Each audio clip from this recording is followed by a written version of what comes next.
Halo guys, kembali lagi dengan saya Paulina Dista Ristanti. Nah, hari ini saya akan membawakan sebuah katekese yang sedikit berbeda daripada sebelumnya.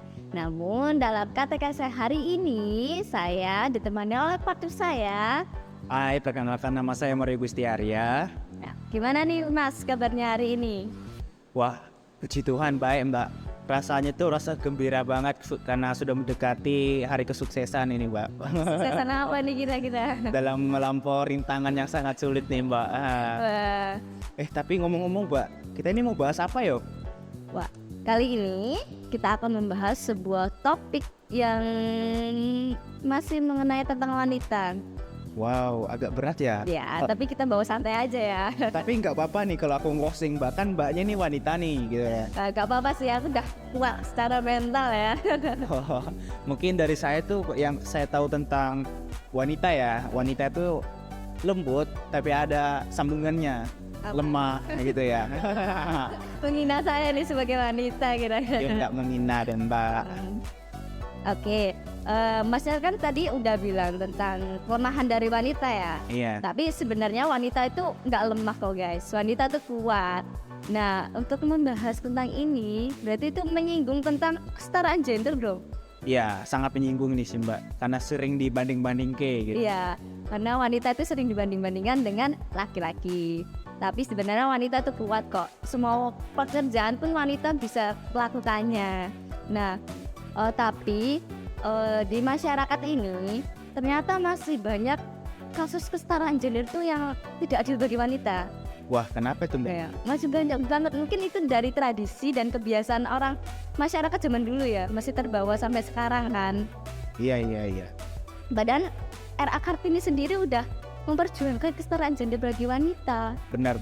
Tapi mungkin karena pengetahuan dari masyarakat sekarang yang mungkin masih kurang ya, bisa dibilang begitu. Iya. Nah, maka dalam hal itu gereja pun ikut terlibat dalam merangkul para korban atau para wanita yang menjadi korban dari kesetaraan gender.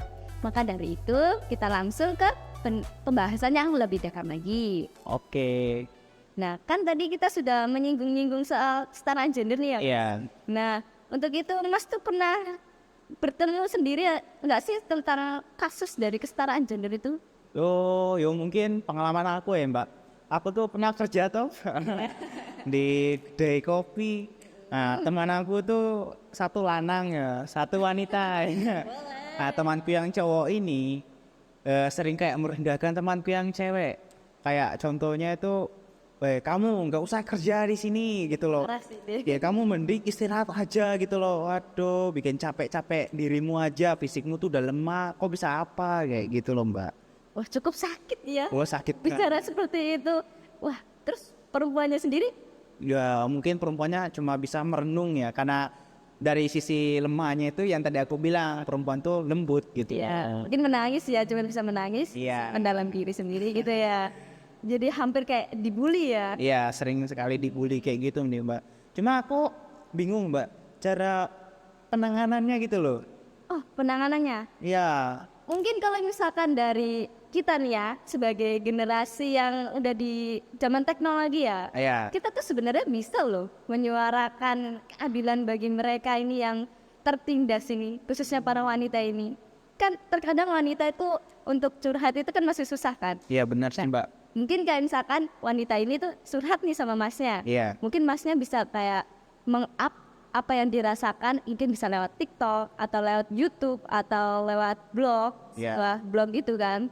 Dengan membicarakan ini, dia tuh jadi terangkat gitu loh. Apa yang dia rasakan tuh bisa tersampaikan, tersuarakan. Karena kan tidak semua wanita mampu kan menyuarakannya. Benar sih Mbak. Dan Tapi terkadang juga nih Mbak, aku ketemu teman saya lagi ya, ini beda. Ada teman saya itu yang orang tipenya itu saling memendam. Dari kalau ada masalah tuh dipendam terus. Entah iya sering merasuki dirinya itu sampai menyiksa dirinya. Ya mungkin teman-teman yang ada di sana ya mungkin pernah mengalami yang namanya cewek itu sering apa ya namanya itu Mbak? disilet-silet. Iya, melukai dirinya karena sering dibully. Tapi gimana sih caranya Mbak itu kan ini orangnya tipenya keras, tidak mau cerita, sering memendam gitu loh. Gimana sih solusinya supaya kita sebagai beda dari jenisnya ya, sebagai cowok, Cowok dan walaupun perempuan gitu ya. ya, walaupun saya bukan pacarnya atau siapa-siapanya, gimana sih supaya biar dia tuh tidak seperti itu gitu loh.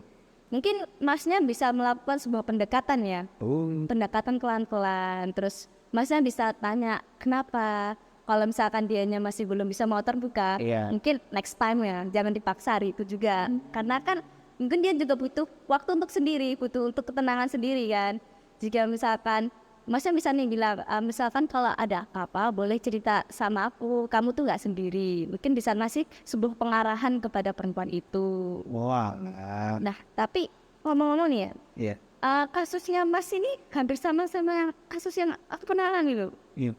Kasus apa tuh, Mbak? Nah, jadi itu kasusnya itu ada di lingkup desa saya ya. Iya. Lingkup desa mesti kan masih terpengaruh sama kebiasaan dan adatnya ya. Iya. Adat zaman dulu gitu kan. Jadi itu wanita di desa saya itu hanya boleh bekerja di dapur. Gak bahaya.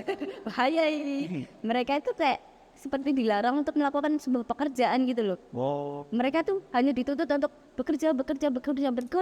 Maksudnya bekerjanya di dapur ya, Iya. dan di melakukan pekerjaan rumah gitu kan. Sampai ada stigma yang bilang itu, buat apa sih wanita itu sekolah tinggi-tinggi ujung-ujungnya di dapur? Nah, pasti kalian pernah dengar kan stigma tentang ini? Nah, itulah yang stigma masih ada di desa saya. Nah, terus nih Mas, ada lagi Apa lagi tuh, Mbak? di gereja saya nih ya Mas. Iya. Nggak aku sebutin gerejanya mana, intinya di gereja saya kan Mas tahu prodiakon kan. Tahu. Nah, prodiakon di sekitar Jogja Mas tuh melihatnya banyak Wow, banyak sih, Mbak. Iya, lu seperti gereja Kota Baru kan. Ya. gitu gede. Prodiakonnya kebanyakan perempuan. Ya. Nah, tapi di desa saya ini Mas, di gereja saya ini yang boleh menjadi prodiakon itu hanya laki-laki. Perempuan itu nggak boleh melakukan apa menjadi seorang prodiakon. Padahal ada dokumennya nggak sih itu, Mbak? Udah, padahal minat dari wanitanya sendiri pun banyak untuk ingin menjadi seorang prodiakon. Nah, Mas ya tadi udah menyinggung soal dokumen nih.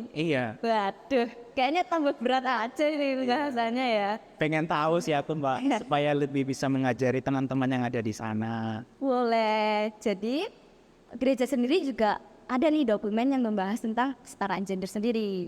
Ada tuh, Mbak. Yuk. Ada. Bisa tebak gak dalam dokumen apa? Novel? Bukan. Dokumen namanya novel tuh gak ada. Kirain ada.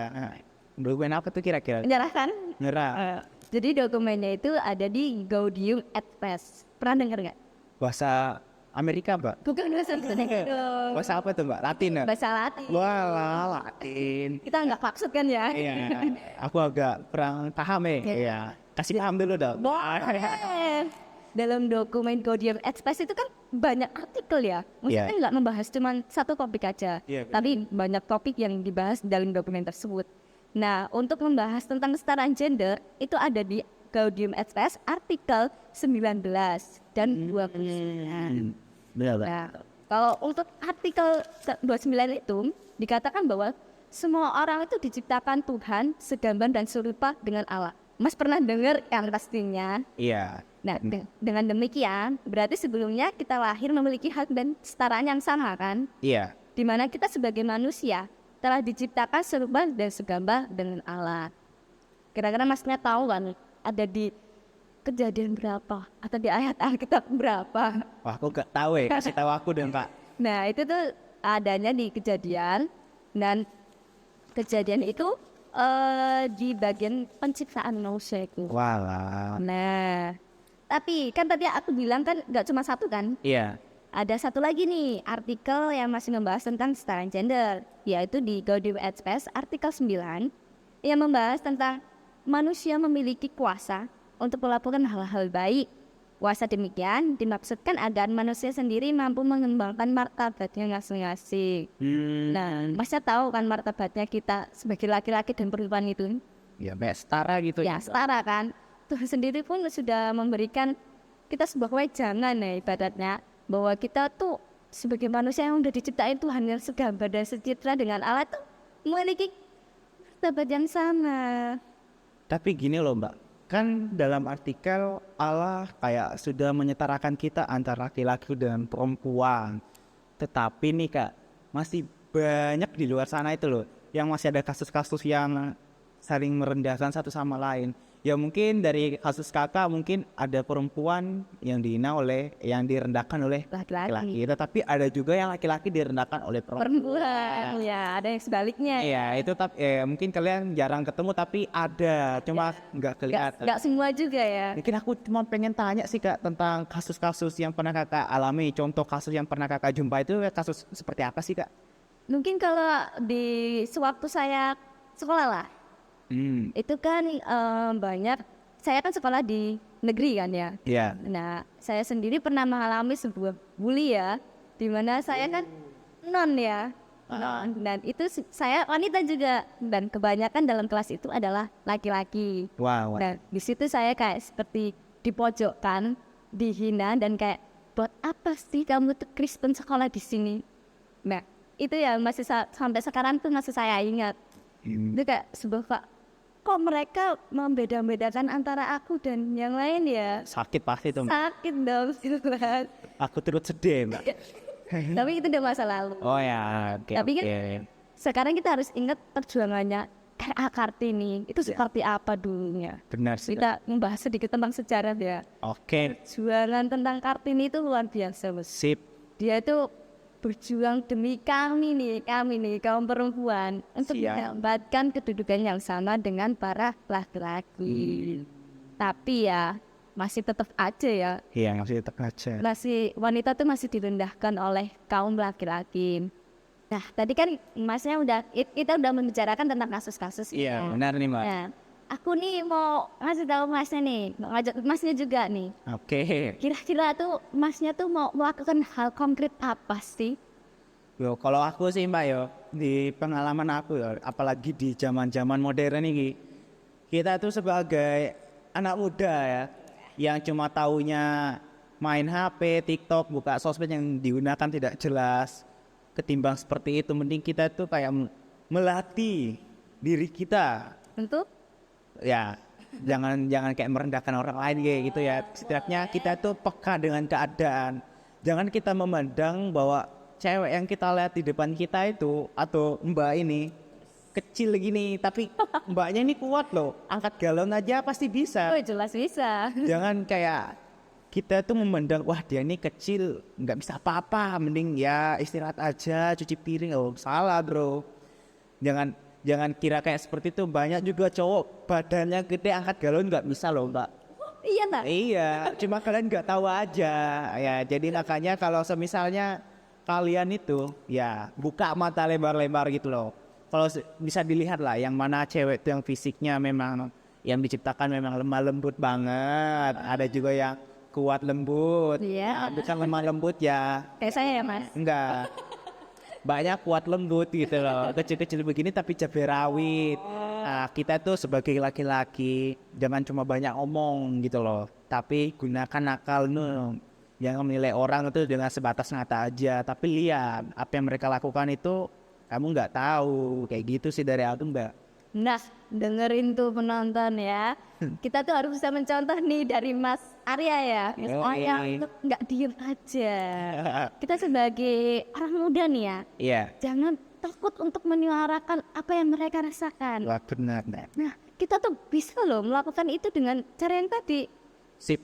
Dengan cara, misalkan kita nih meng-up apa yang mereka lakukan, misalkan apa yang mereka rasakan dengan lewat TikTok, YouTube, Instagram, dan masih banyak media sosial lain yang bisa kita gunakan untuk memberikan kekuatan dan semangat kepada mereka.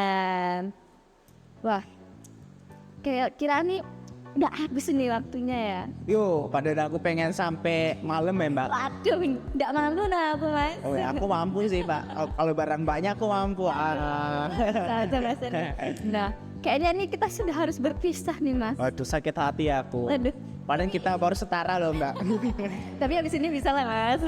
Bisa. Nah, itu ya guys tentang niat-niat yang harus kita lakukan untuk menghadapi mereka yang menjadi korban dari ketidakadilan tentang kesetaraan gender. Maka dari itu, jangan cuma diem aja, tetapi lakukan hal yang terbaik bagi mereka. Oke? Oke, dari itu sampai jumpa di video selanjutnya. Bye-bye.